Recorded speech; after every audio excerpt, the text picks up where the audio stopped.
नमो नमः छात्रेभ्य। अहम गोविंद प्रसाद पांड्या अस्मि। आज हम कक्षा 8वीं की संस्कृत बुक से प्रथम अध्याय मंगल कामना प्रारंभ करने जा रहे हैं। आपको अच्छे से जानकारी होने के लिए आप भी पुस्तक निकाल करके बैठें और चलिए हम इस मंगल कामना को देखते हैं। चलिए देखते हैं मंगल कामना। उससे पूर्व ये बता दें कि शब्दार्थ इसमें दिए हुए हैं, साथ में अर्थ भी दिए गए हैं। अब मैं यानी मेरा, मुझे, ते मतलब तेरा, तेरे लिए, तात पिता को कहा गया है, सुता पुत्र पुत्रियाँ, स्नेह वृत्ते प्रेम भाव का, एकस्य एकता का, वर्धताम बढ़े प्रजातांत्रिकम जनता का, इदम इयम यह कछंचित किसी तरह, लोकमातः संसार की माता। चलिए देखिए, यहाँ पर शंकर भगवान के सामने प्रार्थना हो रही है, उन्हें देवेश कहा गया है। पहला श्लोक है, हे प्रभो देश रक्षा बलम में प्रयच्छ, नमो अस्तु नमस्ते अस्तु देवेश बुद्धिं च यच्छ, सुतास्ते वयं सूरवीराः भवाम, गुरुन्मातरं चापि तातं नमाम। यहाँ कह रहे हैं, प्रभु से प्रार्थना कर रहे हैं, देश रक्षा बलम, देश की रक्षा है ना, इसके लिए बल मांग रहे हैं यहाँ पर। मैंने मेरा प्रयक्ष प्र उपसर्ग है, यहाँ पे यक्ष शब्द दिया हुआ है, इसका अर्थ होता है प्रदान करो। नमस्ते, नमः धन ते, नमः मीन्स होता है नमस्कार, ते यानी उसे, अस्तु मतलब ठीक है ना, अच्छे से। देवेश का अर्थ होता है देवताओं के जो ईश्वर हैं, अर्थात शंकर भगवान जी हैं। बुद्धि यानी बुद्धि, चैन और यक्ष दो। सुता, सुता का अर्थ होता है पुत्र पुत्रियाँ, दोनों के लिए प्रयोग होता है ना। वयम यानी हम सब, सूरवीरा सूरवीर, भवाम यानी हों, गुरुन यानी गुरु को, मातरम गुरुओं को, मातरम माता को, च यानी और, अपि यानी भी, तातम यानी पिताजी, नमाम यानी नमन करें। यहाँ पे जो अर्थ रूप में है वो हम देखते हैं। इसमें कहा गया है, हे प्रभु देश की रक्षा के लिए बल दो। यहाँ पर मांग रहे हैं भगवान से कि हमें देश की रक्षा के लिए बल प्रदान करें। फिर कहते हैं, नमस्ते हे देवेश, आपको नमस्कार है, आप बुद्धि प्रदान करें, और पुत्र पुत्रियाँ, हम आपके पुत्र पुत्रियाँ सूरवीर हों, गुरुओं, माता और पिता को प्रणाम करते हैं, करें, ऐसा यहाँ पर दिया गया है। चलिए इसके अर्थ रूप में भी आप देख सकते हैं क्या दिया गया है। हे प्रभु मुझे देश की रक्षा करने का बल दो। हे देवेश आपको नमस्कार है, आप मुझे बुद्धि प्रदान करें, हम सभी आपके पुत्र पुत्रियाँ पराक्रमी बने, गुरु माता और पिता को नमस्कार करते हैं। यहाँ पर आपको समझ में आ गया होगा इसका अर्थ किस प्रकार से है। आगे बढ़ते हैं।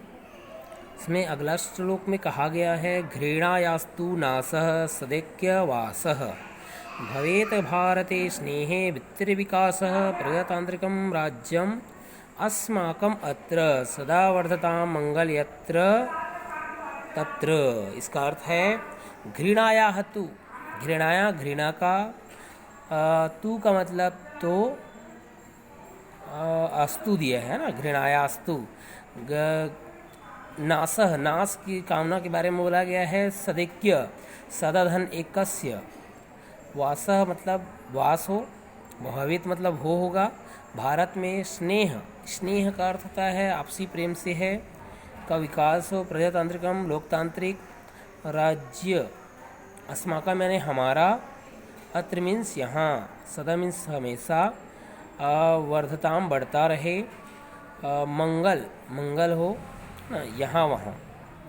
इसका अर्थ है घृणा का नाश हो और हमेशा एकता का वास हो, भारत में आपसी प्रेम का विकास हो, यह हमारा राज्य प्रजातांत्रिक है और यहाँ मंगल जो है हमेशा सर्वत्र बढ़ता रहे। इसका अर्थ यही है। आप इसके अर्थ रूप में भी देख सकते हैं जो यहाँ पर दिया गया है।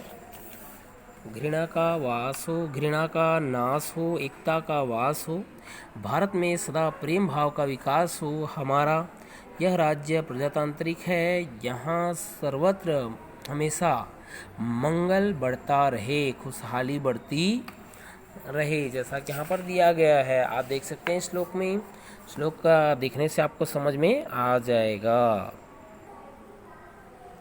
चलिए हम अगले श्लोक की ओर बढ़ते हैं, जिसमें कहा गया है न को अपि क्षुधा पीड़ितो मानवः स्यात् न रुग्णो न नग्नो न क्षीणश्च तस्मात् न शिक्षा विनश्च पश्याम कंचित प्रभो भारतस्य उन्नति स्यात् कथंचित्। यहाँ पर कहा गया न को अपि, न मीन्स नहीं, को यानी कोई, अपि यानी भी, क्षुधा मीन्स होता है भूख, पीड़ित यानी पीड़ित, मानव यानी मानव व्यक्ति, स्यात् हो, न यानी नहीं, रुग्ण यानी होता है बीमार रोगी, न नग्न, नग्न का मतलब होता है बिना वस्त्र के, क्षीणस्य का अर्थ होता है निर्धन, तस्मात् उससे, न शिक्षा विनश्च, बोलते हैं कि न यानी नहीं, शिक्षा विहीन मतलब होता है जिसका शिक्षा ना हो, विद्या से विहीन हो, पश्याम का अर्थ होता है देखें, कचिंतित कोई, प्रभु से प्रार्थना किया गया है, भारत से उन्नति, भारत की उन्नति हो, कथनचित किसी भी तरह। चलिए हम देखते हैं इसके अर्थ के बारे में। यहाँ कहा जा रहा है कि कोई भी मानव भूख से पीड़ित ना हो। हम यहाँ देखते हैं कि हमारे भारत में बहुत अधिक भुखमरी आदि फैली हुई है, तो यहाँ पर यही प्रार्थना की जा रही है भगवान से कि यहाँ पर कोई भी भूख से पीड़ित ना हो।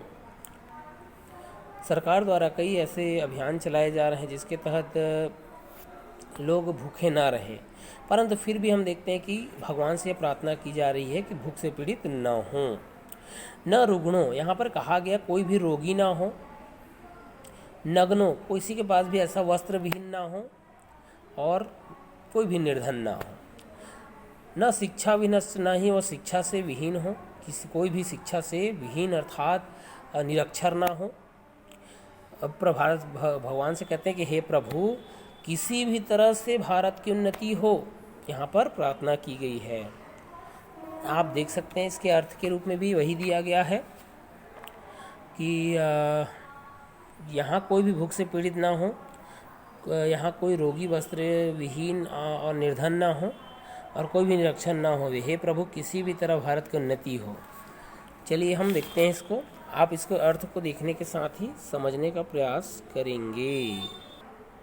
चलिए हम अगले श्लोक की ओर बढ़ते हैं, जिसमें कहा गया है सुखे पूर्ण में तद भवेत भारतम में भवेदत्र नित्यम प्रभो अनुग्रहस्ते यम कामना प्रार्थना सा विधाता इमाम पूरे काम अये लोक माता। सुख है शब्द में तृतीया बहुवचन है, सुखों से पूर्ण में तत् पूर्ण हो यह, भवेद हो भारतम भारत में, तात्पर्य है मह्यम से मेरा जो भारत है ना, भवेद अत्र यहाँ नित्य प्रभु अनुग्रहस्ते, यहाँ कहा जा रहा है कि मेरा भारत सुखों से परिपूर्ण हो। पहले लाइन का अर्थ है कि मेरा भारत सुखों से भरा हुआ रहे हो। भवेद अत्र नित्यम प्रभु अनुग्रहस्ते, हे प्रभु यहाँ नित्य आप कृपा बनाए रखना, कहते हैं कि हमेशा आप अपना अनुग्रह जो है अपनी कृपा यहाँ बनाए रखना। यम कामना प्रार्थना ऐसा विधाता, यहाँ विधाता से, जो कि विधाता का तात्पर्य है ब्रह्मदेव से प्रार्थना हो रही है कि हे विधाता यही कामना है, यही प्रार्थना है। फिर यहाँ लोक माता जो संसार की माता है उनसे भी प्रार्थना की गई है। कहा गया है कि अये लोक माता, हे लोक माता इस हमारी इस कामना को आप पूर्ण करें।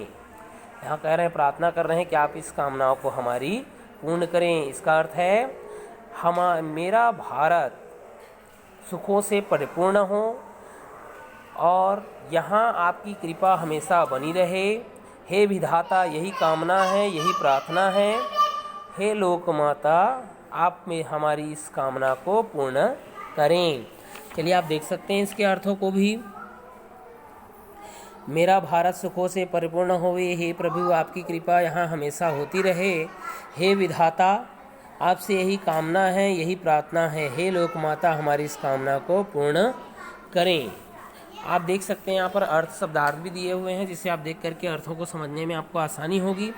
आपको बता दें 8वीं क्लास में आने के बाद शब्दार्थ भले कॉपी में ना लिखें लेकिन पढ़ें ज़रूर, क्योंकि पढ़ने से ही आगे आपको अर्थ समझने में आसानी होगी। चलिए हम आगे बढ़ते हुए आपको पूछते हैं और आप बताइएगा कि प्रश्नों के क्या उत्तर होने चाहिए। यहाँ सबसे पहले कहा गया है प्रथमे श्लोके कह प्राप्यार्थे। यहाँ कह रहे हैं कि प्रथम श्लोक में कौन प्रार्थना कर रहा है। तो यहाँ पर आपको पता चल गया है कौन प्रार्थना कर रहा है भाई यहाँ पे। हाँ?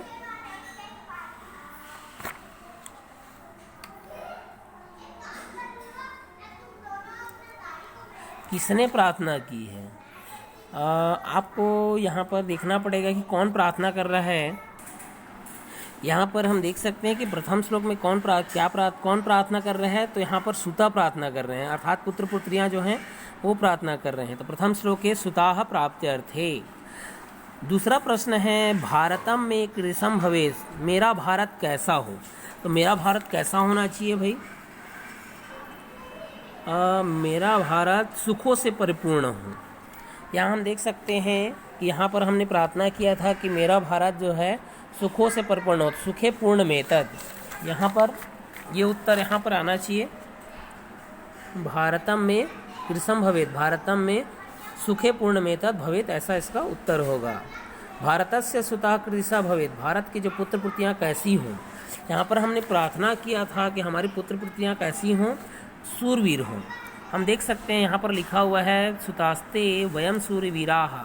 तो यहाँ पर सूरवीर बनने के बारे में जो कहा गया था वही यहाँ पर उत्तर में आएगा। हम यहाँ पर कृदिशा के स्थान पर लिख देंगे सूरवीराः। भारतस्य सुताः सूरवीरा भवेयु। अस्माकं राज्यम कृशम अस्ति, हमारा राज्य कैसा है। जैसा आपने लास्ट पंक्ति में पढ़ा था कि हमारा राज्य प्रजातांत्रिक है। तो यहाँ पे कहाँ पे लिखा हुआ है, दूसरे वाले लाइन में प्रजातांत्रिकम। तो यहाँ पर उत्तर में यही आएगा प्रजातांत्रिकम, हम यहाँ पर लिख देंगे। अस्माकं राज्यम प्रजातांत्रिकम अस्ति। अगला लास्ट जो प्रश्न है उसका उत्तर आप देख सकते हैं। प्रश्न कह रहे हैं कि नरः कया पीड़ितो न भवेत्, मनुष्य किससे पीड़ित ना हो। तो मनुष्य भूख से पीड़ित ना हो। तो इसके लिए देखने के लिए आपको पता है कि हमने यहाँ पर पढ़ा है कि कोऽपि क्षुधा पीड़ितो मानवः स्यात्। तो क्षुधा यहाँ पे जो लिखा हुआ है वो शब्द आप वहाँ पे लिखेंगे। यहाँ पर होगा नरः क्षुधा पीड़ितो न भवेत्। क्षुधा जो शब्द है वहाँ पर ध हो गया है, क्षुधा वही रहेगा। यहाँ होगा नरः क्षुधा पीड़ितो न भवेत्। यहाँ पर कया के स्थान पर आप क्षुधा शब्द लिख देंगे, बाकी चीज़ें यहाँ पर सही हो जाएंगी। चलिए हम अगले संस्कृत में अनुवाद कीजिए। यहाँ पर देख लेते हैं तेरे पुत्र सदा सुखी रहें। तेरे को संस्कृत में तव कहते हैं। तव पुत्रः सदा सुखी भवतु। इस प्रकार हम इसके उत्तर लिख सकते हैं। भवतु लिखें चाहे भवेत्, दोनों यहाँ पर सही होंगे। यहाँ पर मैं लिख करके इसको दिखा देता हूँ आपको। तव पुत्रः सदा सुखी भवेत्, ये लिखेंगे तो भी सही है। अगला प्रश्न है भारत में कोई शिक्षा से रहित ना हो। भारते कोऽपि शिक्षा विनश्य न भवेत्। यहाँ पर होगा भारते कोऽपि शिक्षा विहीनः न भवेत्, या शिक्षा रहिता न भवेत्, ऐसा भी आप लिख सकते हैं। या भवतु भी लिखेंगे तो भी राइट होगा। मनुष्य को तुम भोजन दो, नरम त्वं भोजनम देहि। यहाँ हम लिख चुके हैं नरम त्वं भोजनम देहि।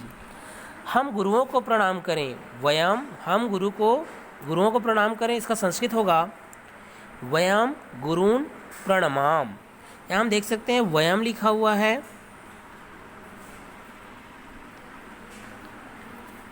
वयम गुरून् प्रणमाम। यहाँ पे देखना कि गुरु में बड़ा ऊ ना हो, छोटा ऊ हो, ना में हलंत होना चाहिए। प्रणमाम, इसमें कोई हलंत वगैरह या मात्रा और नहीं देना है। सभी सुखी हो, इसका संस्कृत होगा सर्वे भवन्तु सुखिनः। और संधि विच्छेद की ओर हम चले जाते हैं। अब देख सकते हैं संधि विच्छेद पूछा गया है। सुतास्ते घृणायस्तु दीनश्च नमस्ते अस्तु प्रार्थने सा। इन सभी का संधि विच्छेद करके उनका नाम भी लिखना है, इसलिए आप देख लीजिएगा, अच्छे से बना लीजिएगा। सुतास्ते का संधि विच्छेद होगा सुताः धन ते, विसर्ग संधि है। घृणायास्तु घृणायाः धन तो विसर्ग संधि है। दिनश्च में भी दिन धन च विसर्ग संधि है। नमः धनते धन अस्तु, यहाँ पे 2 बार संधि विच्छेद हुआ है। नमः धनते यहाँ पर विसर्ग संधि है, परंतु ते धन अस्तु जब यहाँ पे किया गया वहाँ पे पूर्व रूप स्वर संधि का प्रयोग हुआ है। अर्थात आप दोनों को लिखेंगे, जितनी बार संधि होता है उतनी बार नाम को लिखा जाता है। पहले जिसकी संधि की गई होगी उसी को संधि का पहले नाम लिखा जाएगा। अगला है प्रार्थनैसा, प्रार्थना धन ऐसा। यहाँ पर हम देख सकते हैं आ के बाद ए है, ये वृद्धि संधि के नियम से यहाँ पे बना हुआ है। इस प्रकार आपका आगे जो रिक्त स्थान दिया गया है वो आपके लिए होमवर्क है, आप उसे आप पूर्ण करेंगे। साथ ही साथ आप इस पाठ का अनुवाद, इसके अर्थों को भी श्लोक डॉट डॉट करके प्रारंभ लिखने के बाद प्रभु के बाद नमाम लिख दीजिएगा। उसके बाद इस श्लोक का अर्थ लिखेंगे। ऐसे करते हुए चारों जो यहाँ पे 4 श्लोक दिए गए हैं उनके अर्थों को आप लिखेंगे पीछे से देख करके। साथ ही साथ अभ्यास प्रश्नों को भी लिखेंगे। और आपको बता दें कि आप इस लेसन के प्रश्नोत्तर आदि भी याद कर लेंगे ये आप। और हम अगले अंक में अगला जो वीडियो बनाएंगे उसमें हम अगला लेसन जो पढ़ेंगे वो है छत्तीसगढ़ से लोकगीतानी। नमो नमः, धन्यवाद।